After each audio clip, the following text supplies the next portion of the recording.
दोस्तों, डिजिटल रोज एजुकेशन के online platform में आपका स्वागत है। देखिए, अपन राजस्थान के प्रमुख संत और संप्रदाय पढ़ रहे हैं।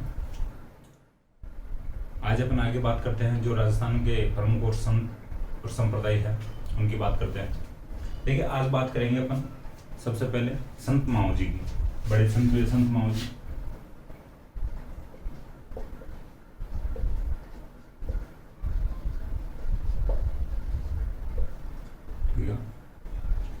देखिए, इनका जो मुख्य केंद्र जन्म हुआ था सावला डूंगरपुर में हुआ था। ठीक है, जन्म और मुख्य केंद्र दोनों एक ही जगह पर है। ठीक है, जन्म स्थान और मुख्य केंद्र सावला डूंगरपुर।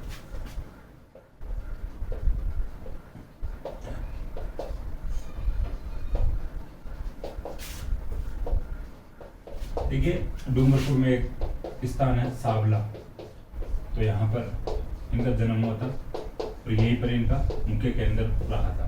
ठीक है, तो संत माओ जी। देखिए, संत माओ जी ने बेणेश्वर धाम की स्थापना करवाई। ठीक है, संत माओ जी ने बेणेश्वर धाम की स्थापना करवाई थी।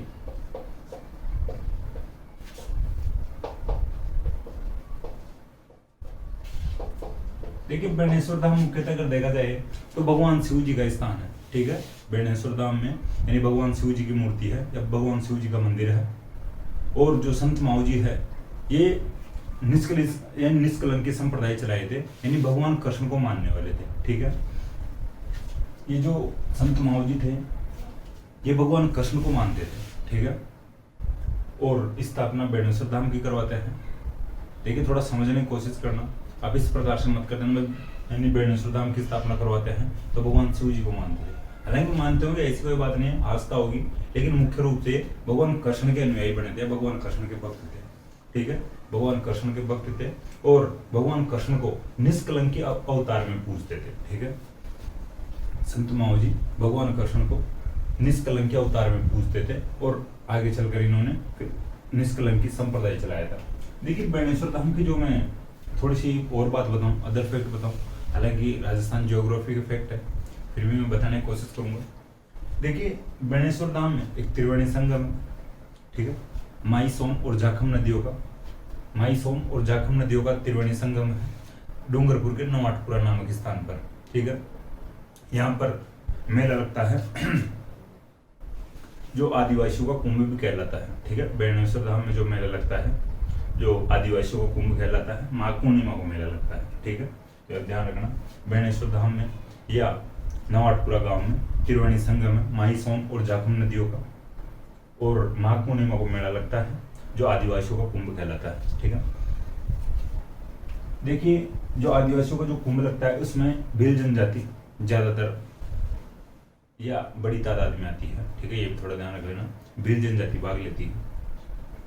अब बात करते हैं आगे संत माओ जी की। ये तो थी भाई बेणेश्वर धाम की बात बता दिया था मैं आगे। वैसे बेणेश्वर धाम की स्थापना संत माओ जी करवाते हैं। अब संत माओ जी की बात करते हैं। संत माओ जी भगवान कृष्ण के भक्त थे।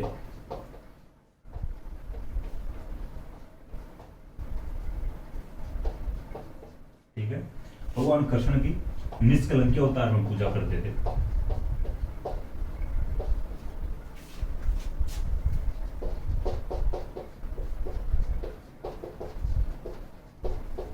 ठीक है, निष्कलंकी संप्रदाय चलाया था इन्होंने।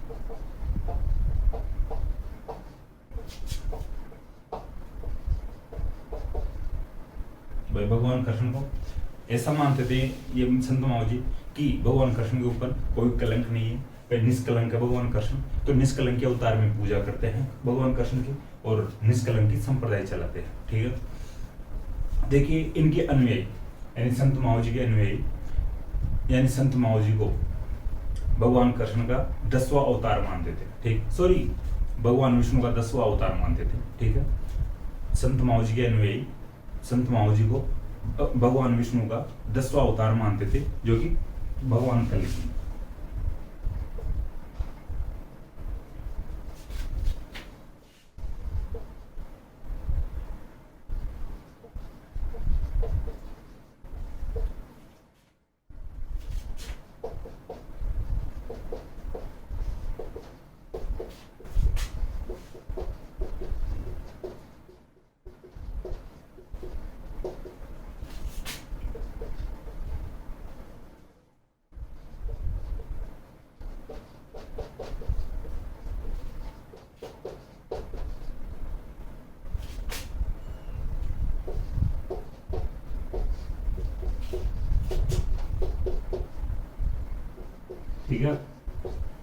माओजी के अनुयायी संत माओजी को भगवान विष्णु का 10वां अवतार मानते थे, यानी भगवान विष्णु का 10वां अवतार भगवान कल्कि माना गया, ठीक है। देखिए संत माओजी की अब आगे और बात करें तो इन्होंने बागड़ी भाषा में, ठीक है, बागड़ी भाषा यानी वागड़ी भाषा में उपदेश दिए थे।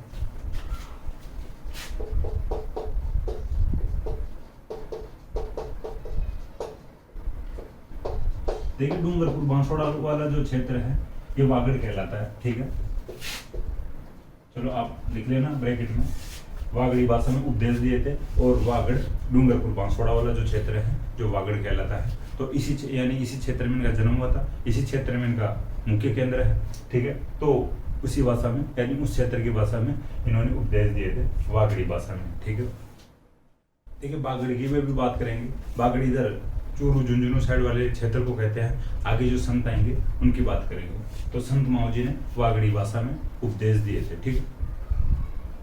देखिए आगे बात करेंगे तो इन्होंने ग्रंथ भी लिखे थे, ठीक है भाई। इनकी खुद की जो पुस्तकें हैं एक ग्रंथ है और वो भी लिखे थे। इनको चोपड़ा कहा जाता है, ठीक है। संत माओजी के ग्रंथों को चोपड़ा कहा जाता है।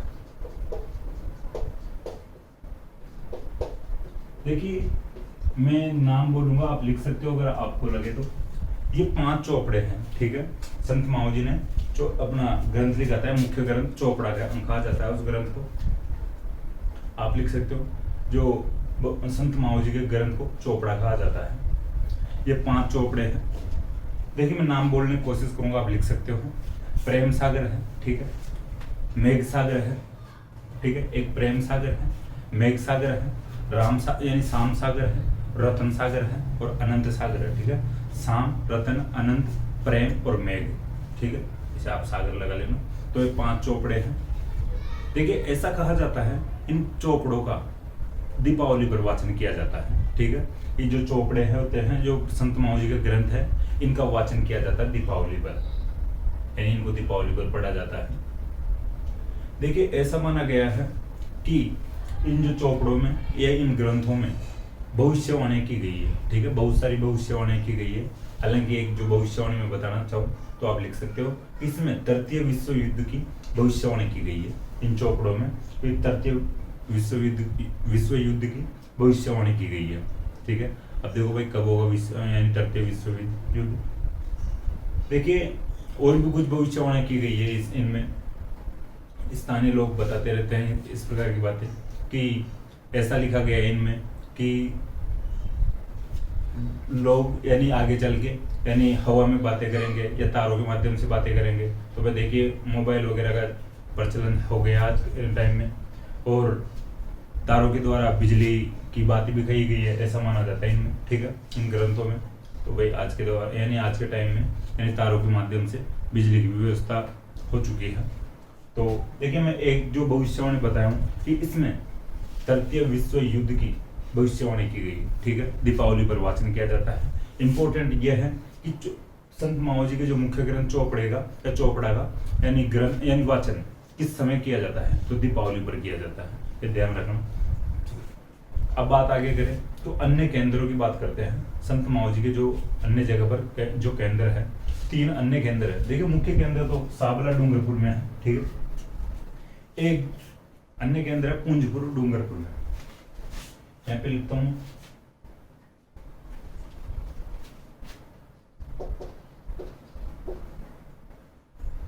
ये देखिए पुंजपुर डूंगरपुर में है एक केंद्र, ठीक है। दूसरा केंद्र है सहसपुर उदयपुर में, ठीक है। पुंजपुर डूंगरपुर में है, सहसपुर उदयपुर में है, और एक अन्य केंद्र है पालोदा। ठीक है, जो पालोदा है जो बांसवाड़ा में है, ठीक है। यहाँ पे लिखता हूं,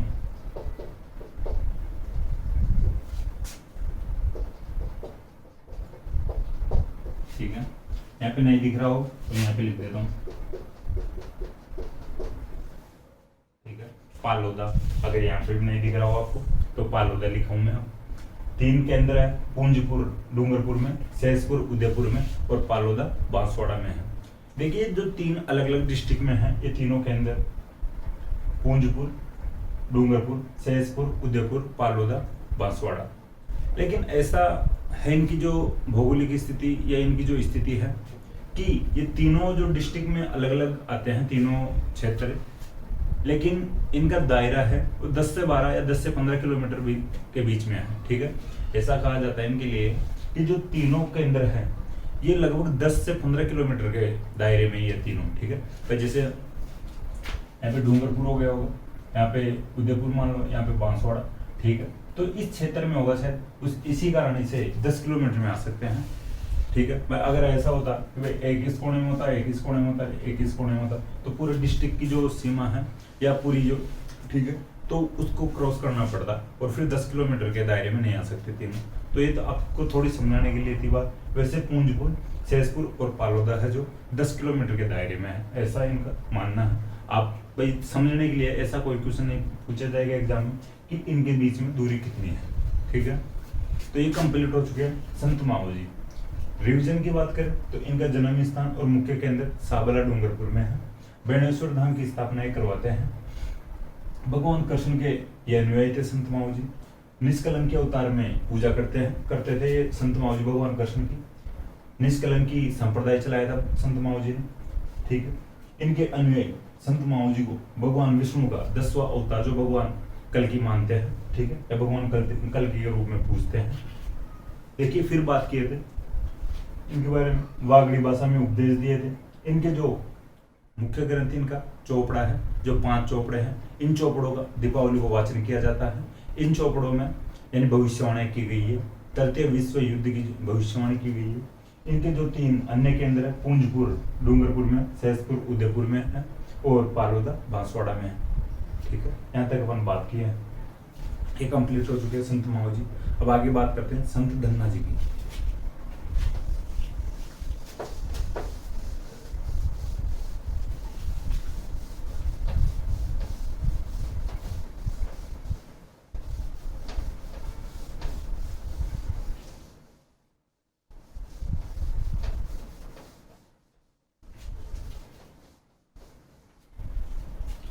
देखिए संत धन्ना का जन्म हुआ था टोंक जिले में।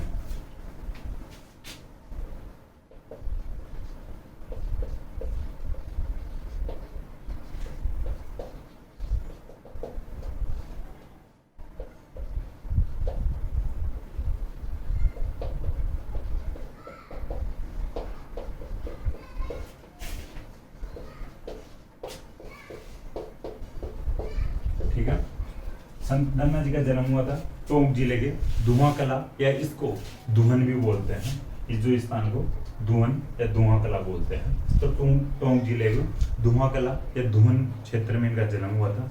जाट परिवार में हुआ था। ठीक है, लिख लेना।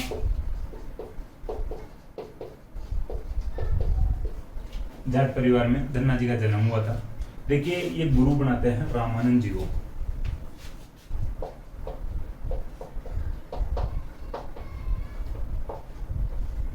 ठीक है, उत्तर भारत के बड़े गुरु हुए हैं। ठीक है, या सॉरी उत्तर भारत में बड़े संत हुए हैं रामानंद जी, उत्तर प्रदेश में रहते थे। ठीक है, देखिए संत धन्ना ने, ठीक है, संत धन्ना जी ने यानी राजस्थान में भक्ति आंदोलन की शुरुआत की थी। ठीक है, संत धन्ना जी ने राजस्थान में भक्ति आंदोलन की शुरुआत की थी।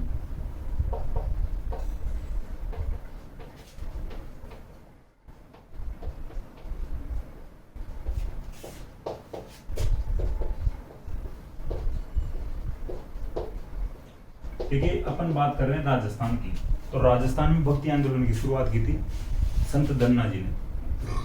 देखिए भक्ति आंदोलन शुरुआत में ये सबसे पहले स्टार्ट होता है, शुरू होता है दक्षिण भारत में। ठीक है, भक्ति आंदोलन सबसे पहले भारत में दक्षिण भारत में शुरू होता है, या साउथ इंडिया में शुरू होता है। देखिए आलवार और नैनार आपको नहीं पता हो तो मैं आपको बता देता हूँ। आलवार भगवान विष्णु के अनुयायी थे और नैनार भगवान शिव के अनुयायी थे। ठीक है, नैनार भगवान शिव जी के भक्त थे और आलवार भगवान विष्णु के भक्त थे। देखिए आलवार और नैनारों के द्वारा दक्षिण भारत में भक्ति आंदोलन की शुरुआत की गई थी। ठीक है, आलवार और नैनारों के द्वारा दक्षिण भारत में भक्ति आंदोलन की शुरुआत की गई थी। देखिए जो रामानंद जी थे ठीक है। तो रामानंद जी दक्षिण भारत से भक्ति आंदोलन को उत्तर भारत में लाते हैं, ठीक है। तो रामानंद जी भक्ति आंदोलन की शुरुआत उत्तर भारत में करते हैं, ठीक है। तो उत्तर भारत में सबसे पहले भक्ति आंदोलन की शुरुआत रामानंद जी ने की थी। अपन राजस्थान के संदर्भ में बात करते हैं तो राजस्थान में सबसे पहले भक्ति आंदोलन की शुरुआत संत धन्ना जी ने की थी। भाई गुरु संत धन्ना जी रामानंद जी को बना रखे थे, तो रामानंद जी उत्तर भारत में भक्ति आंदोलन को फैला रहे थे, तो फिर संत धन्ना जी भी इनसे प्रभावित होकर राजस्थान में भक्ति आंदोलन को फैला रहे थे, ठीक है। दक्षिण भारत में आलवारों और नैनारों के द्वारा भक्ति आंदोलन शुरू किया गया था। आलवार भगवान विष्णु जी के अनुयायी भक्त थे और नैनार भगवान शिव के अनुयायी थे, ठीक है। एक और फैक्ट बता दूं, हर जगह पे काम ले सकते हो जहां पे क्वेश्चन आ जाए। नैनारों में एक महिला संत हुई थी करैकल अम्मेर, ठीक है। हालांकि ये थोड़ा हटके फैक्ट है, फिर भी ध्यान रख लेना भाई। और आलवारों में एक महिला संत हुई थी आंडाल, ठीक है।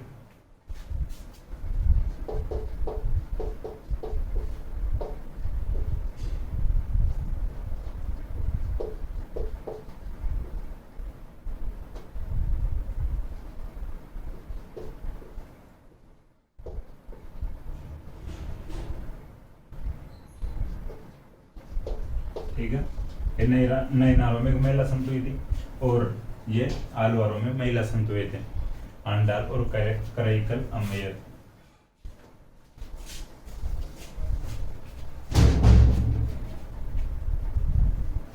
ठीक है, देखिए अपन यहां तक बात कर चुके हैं, भक्ति आंदोलन की बात कर रहे थे अभी तक। रामानंद जी उत्तर भारत में भक्ति आंदोलन को फैलाए थे।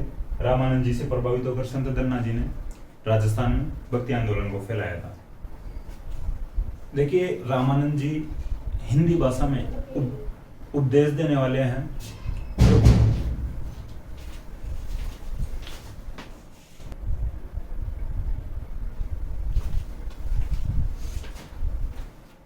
ठीक है भाई, जो संत धन्ना जी थे इनकी बात कर लिया है। रामानंद जी यानी हिंदी भाषा में उपदेश देने वाले पहले संत थे, ठीक है। हिंदी भाषा में यानी हिंदी में उपदेश देने वाले प्रथम संत थे रामानंद जी। देखिए अब बात करते हैं धन्ना जी की। धन्ना जी का मंदिर की बात करें तो बोरानाड़ा जोधपुर में मंदिर था इनका।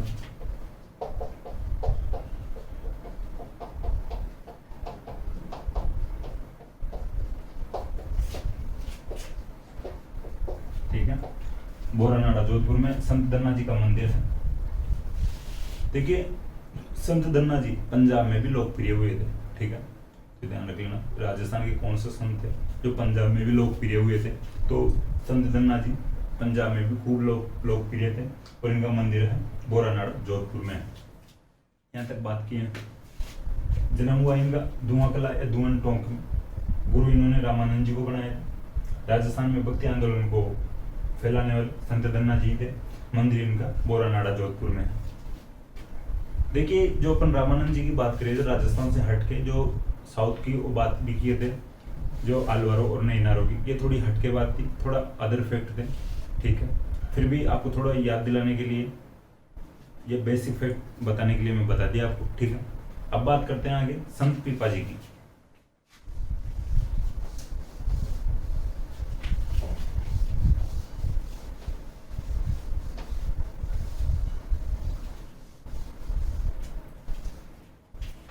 देखिए संत पीपा जी का वास्तविक नाम था जो प्रताप सिंह खींची था और ये गागरोन के राजा थे।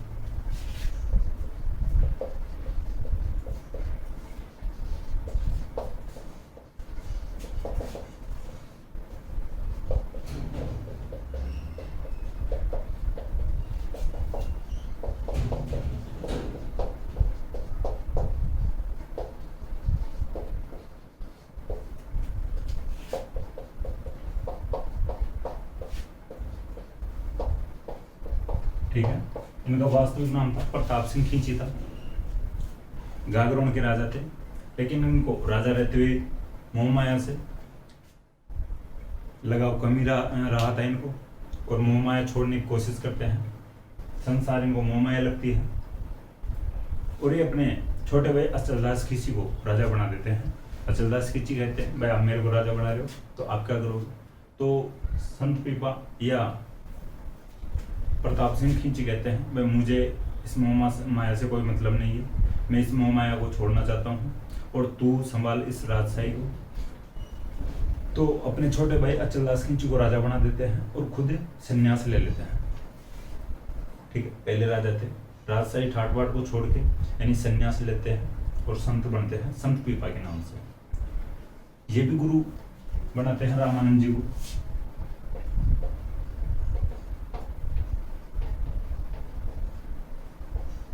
ठीक है, तो इसका मतलब 2-3 बातें थोड़ी सी रिलेट करना कि संत पीपा और संत दन्ना दोनों समकालीन होंगे।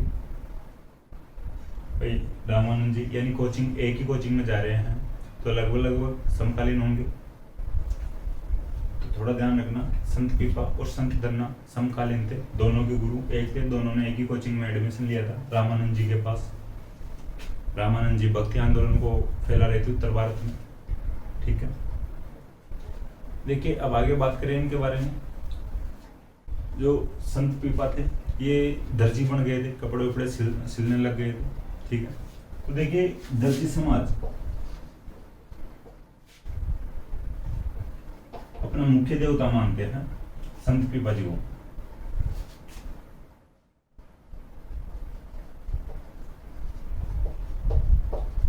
ठीक है, दर्जी समाज संत पीपा को अपना मुख्य देवता या मुख्य संत मानते हैं। देखिए रामानंद जी थे, उत्तर प्रदेश में रहते थे। उत्तर प्रदेश से इस साइड यानी द्वारिका की यात्रा पर आए हुए थे।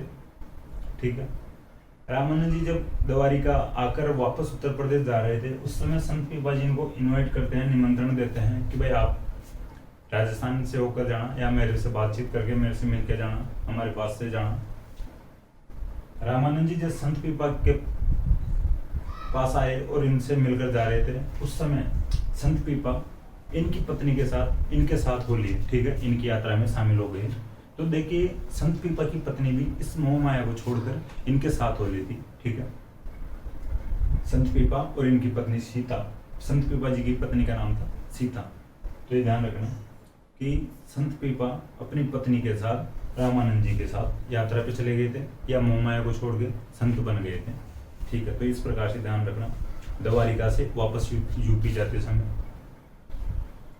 देखिए संत पीपा की बात करें तो इन्होंने निर्गुण भक्ति का संदेश दिया था।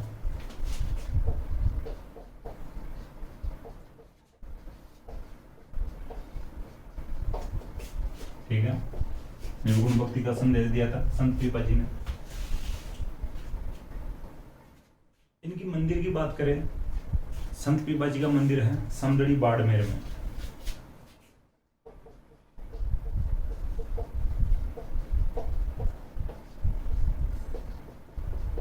ठीक है, बाड़मेर के समदड़ी नामक स्थान पर इनका मंदिर है और इनकी एक गुफा है, टोडा स्थान पड़ता है टोंक में।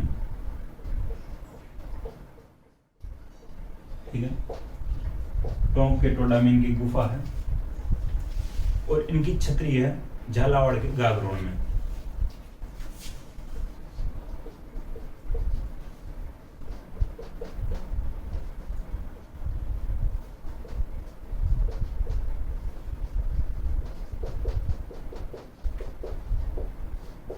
ठीक है, मंदिर बाड़मेर के समदड़ी में है, गुफा टोंक के टोडा नामक स्थान पर है और इनकी छतरी है झालावाड़ के गागरोड में। ठीक है, तो यहाँ तक इनकी बात की है।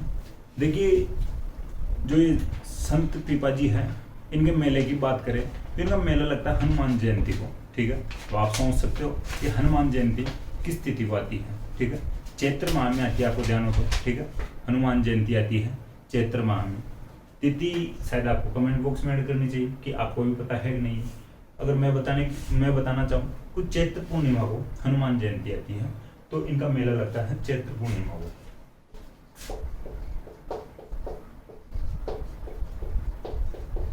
देखिए इस प्रकार से ध्यान रखा करो भाई, एक तिथि के साथ दूसरी तिथि या दूसरा त्योहार जो कोई आ रहा हो उसको भी उस समय याद किया करो। तो मैंने पहले आपको बताया था हनुमान जयंती, ये हनुमान जयंती को संत पीपा जी का मेला आता है या पीपा जी का मेला लगता है। हनुमान जयंती, अब आप सोच के देखते हैं एक बार कि हनुमान जयंती किस माह में आती है या किस माह की किस तिथि को आती है। तो चैत्र पूर्णिमा को संत पीपा जी का मेला लगता है, चैत्र पूर्णिमा को हनुमान जयंती मनाई जाती है। देखिए पुस्तकों की बात करें अपन, पीपा जी की पुस्तकों की, तो पीपा जी की वाणी, पीपा जी की पर्ची और चेतावनी, ये 3 पुस्तकें हैं।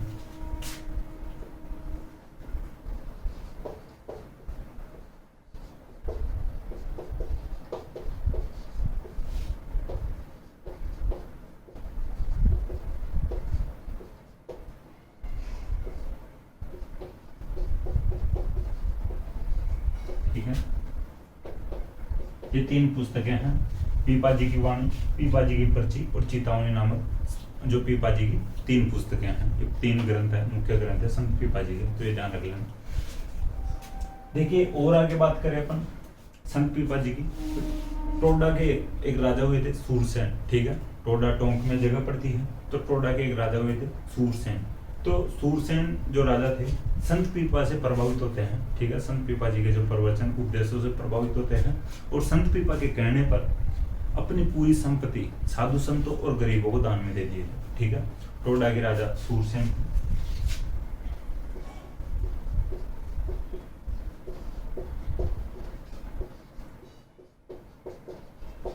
ठीक है, टोडा के राजा थे सूरसेन। तो ये सूरसेन संत पीपा जी से प्रभावित होकर अपनी यानी संपूर्ण संपत्ति गरीबों या साधु संतों में बांट दिए थे। ठीक है, तो ये कंप्लीट हो चुके संत पीपा जी।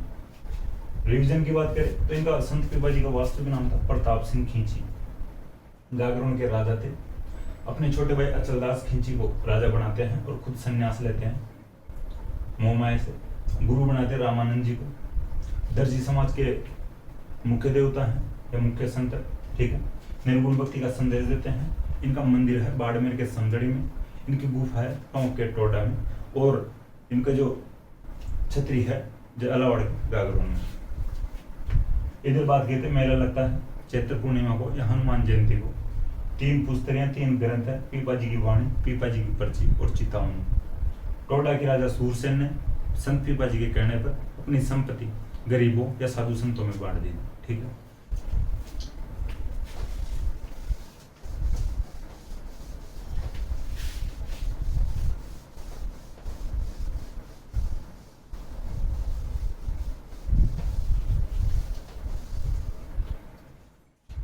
और 2 छोटे छोटे संत है, यानी भाई संत छोटे तो क्या होंगे, संत तो बड़े होंगे लेकिन उनको फेंक के हम ठीक है उनकी बात कर लेते हैं। राजा राम जी की बात करते हैं।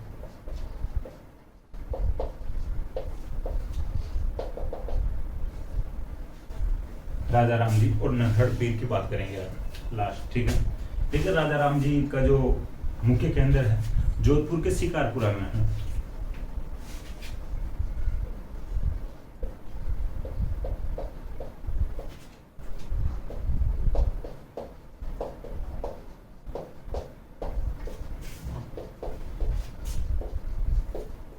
ठीक है, जोधपुर के शिकारपुरा में है राजा राम जी का मुख्य केंद्र। देखिए पर्यावरण संरक्षण का संदेश देते थे। ठीक है, कि ये पर्यावरण बचाने के लिए संदेश देते रहते थे राजा राम जी। और पटेल समाज के लोग इनको अपना मुख्य देवता मानते थे या मानते हैं या विशेष आस्था रखते हैं।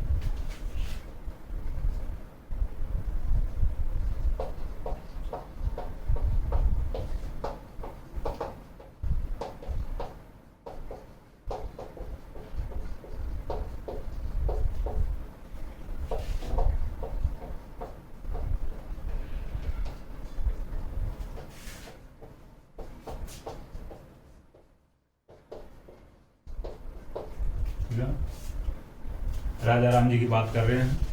राजा राम जी का मुख्य केंद्र शिकारपुरा जोधपुर में है। पर्यावरण संरक्षण का संदेश देते थे और पटेल समाज के लोग इनमें विशेष आस्था रखते हैं। अक्सर पटेल मान लो, हार्दिक पटेल मान लो। ठीक, देखिए भाई, मैं ओनली याद रखने के लिए बता दिया हूँ। तो पटेल समाज के लोग इनमें विशेष आस्था रखते हैं, राजा राम जी में, थोड़ा ध्यान रखना। अब बात करते हैं नरहड़ पीर की। देखिए यही कम इफेक्ट थे इनके, राजा राम जी के।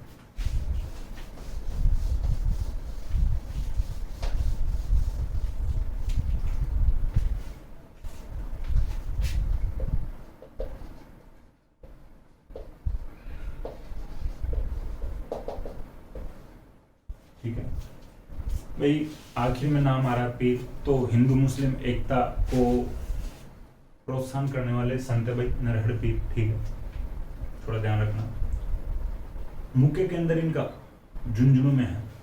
ठीक है, नरहड़ नामक स्थान पर है।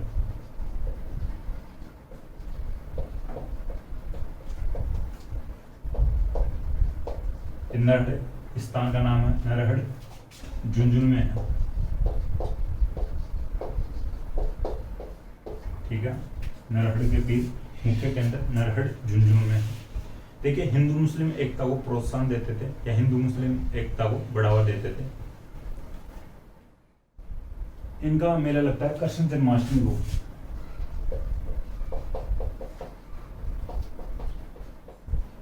अब आपको कमेंट बॉक्स में ऐड करना चाहिए कि कृष्ण जन्माष्टमी किस माह में आती है और किस पक्ष में आती है।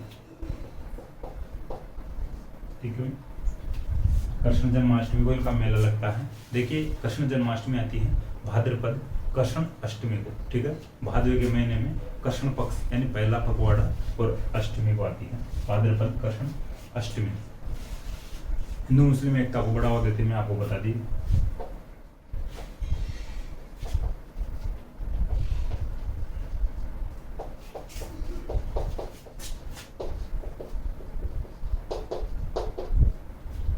ठीक है,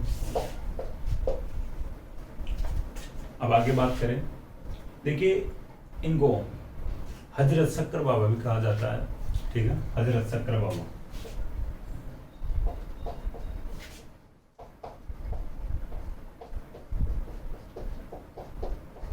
ठीक है, नरहड़ के पीर को हजरत शक्कर बाबा कहा जाता है। क्वेश्चन बनेगा हजरत शक्कर बाबा किस पीर को या किस संत को कहा जाता है? नरहड़ पीर को कहा जाता है। या नरहड़ पीर को अन्य किस नाम से जाना जाता है? तो ऑप्शन में 3 तो अलग नाम दे देंगे और एक ऑप्शन आ जाएगा हजरत शक्कर बाबा। ठीक है, देखिए हजरत शक्कर बाबा क्यों कहते हैं? शक्कर ये सब आप पहचान रहे हो, इसका मतलब होता है चीनी। ऐसा माना जाता है कि नरहड़ पीर जो नरहड़ नामक स्थान है, यहाँ पर एक खड्डा था। देखिए जो इनका मेला लगता है कृष्ण जन्माष्टमी को, इस दिन इस खड्डे में यानी जो यहाँ पर खड्डा था, इस खड्डे में चीनी भर जाती है अपने आप ही। ठीक है, शक्कर भर जाती है। देखिए कालांतर में ऐसा माना जाता है कि वहां के जो लोग थे, यानी इनको मानने वाले जो लोग थे, उस चीनी को या उस शक्कर को बेचने लग गए थे, व्यवसायिक दृष्टि से यूज लेने लग गए थे उसको। ठीक है, तो चीनी या शक्कर उस खड्डे में आना ही बंद हो गई। ठीक है, तो वो जो उस खड्डे में चीनी या शक्कर आती थी, उसी की वजह से हजरत शक्कर बाबा इनका नाम पड़ा। ठीक है, तो इनका अन्य नाम हजरत शक्कर बाबा भी है। देखिए इनको बागड़ का धनी भी कहते हैं। अब आगे बागड़ वाली बात।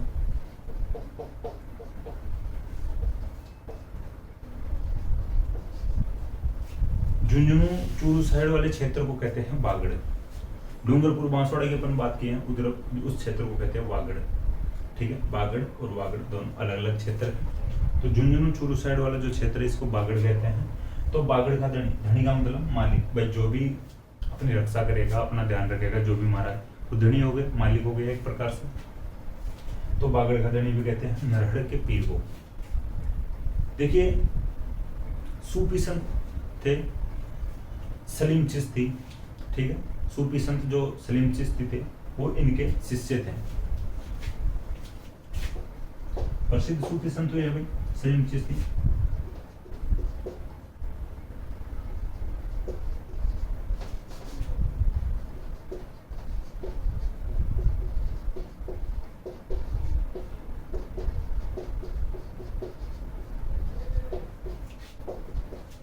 ठीक है, सूफी संत सलीम चिश्ती नरहड़ पीर के शिष्य थे, न कि नरहड़ पीर सूफी संत सलीम चिश्ती के शिष्य थे। देखिए थोड़ा वापस बोल रहा हूं, समझना। सूफी संत सलीम चिश्ती नरहड़ पीर के शिष्य थे, या नरहड़ पीर के ढोग लगाकर जाते थे। अब सलीम चिश्ती से मैं बताऊं, जो अकबर सलीम चिश्ती को मानता था, अकबर सलीम यानी सूफी संत सलीम चिश्ती में गहरी आस्था रखता था। अकबर के पुत्र नहीं हो रहा था तो अकबर इनके ढोग लगाकर जाता था कि मुझे पुत्र चाहिए, मैं पुत्र प्राप्ति चाहता हूँ, ठीक है। तो सलीम चिश्ती के आशीर्वाद से अकबर के पुत्र होता है। अकबर उसका नाम रखता है सलीम, ठीक है। अकबर अपने पुत्र का नाम सलीम रखता है इनके आशीर्वाद से होने की वजह से। अकबर मानता है सलीम चिश्ती के आशीर्वाद से मेरे जो पुत्र हुआ है उसका नाम मैं सलीम रखूंगा। आगे चलकर वो जहांगीर के नाम से बादशाह बनता है, ठीक है। तो ध्यान रखना, आगे चलकर जो सलीम जहांगीर के नाम से बादशाह बना था। देखिए, तो अकबर जिस संत में विशेष आस्था रखता था या अकबर जिस संत के ढोग लगाता था वो संत नरहड़ पीर के ढोग लगा के जाता था या इनको मानता था, ठीक है। तो ध्यान रखना, समझाने की बात है। आप ये मत समझ लेना या कहीं पर आओ इसमें आके ये मत कर देना कि नरहड़ पीर सलीम चिश्ती के शिष्य थे। नहीं भाई, ऐसा नहीं है। सलीम चिश्ती नरहड़ पीर के शिष्य थे। सलीम चिश्ती के ढोग लगाता था अकबर और सलीम चिश्ती नरहड़ पीर के ढोग लगाते थे, ठीक है। तो ध्यान रखना, सलीम चिश्ती के आशीर्वाद से अकबर के पुत्र हुआ था सलीम, जो आगे चलकर जहांगीर के नाम से बादशाह बनता है। तो यहाँ तक आज अपन कंप्लीट कर लिए हैं राजस्थान के जो भी संत और संप्रदाय हैं। आगे और बचे हुए हैं उनको भी पढ़ लेंगे। अपनी अब शायद 2 क्लास होगी, 2 क्लासेज में कंप्लीट हो जाएंगे राजस्थान के संत और संप्रदाय। देखिए, आज से भाई रीट का भंडारा है।